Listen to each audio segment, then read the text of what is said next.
नमस्कार सर. नमस्कार. तुमचं नाव सांगा. सुरेश गंजीधर गावंडे, गाव आव्हाना, तालुका भोकरदन, जिल्हा जालना. आज दिनांक 11 डिसेंबर 2024 रोजी आपण तुमच्या तुरीच्या प्लॉटमध्ये हो. त्या तुरीच्या प्लॉटसाठी आपण या ग्रीन प्लॅनेटचे खते आणि औषधी याचा वापर केलेला आहे. हो.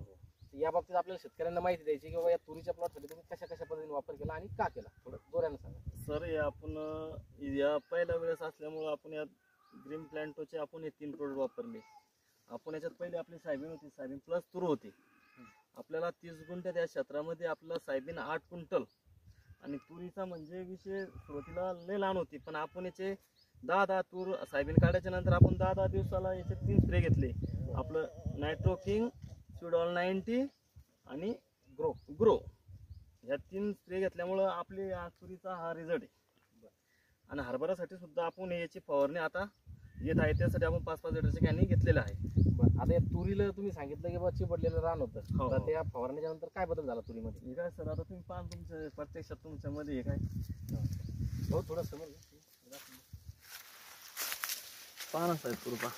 आपल्याला आता याच्यात खोटं काहीच बोलायचं नाही सर. सरळ सरळ तुम्ही तुरीचं पाहू शकता मॅनेजमेंट कसं येतं. हां, सुरेश भाऊ, तुम्ही या ग्रीन प्लॅनेटच्या मिशनमध्ये सहभागी झाल्याबद्दल तुमचे खूप खूप धन्यवाद.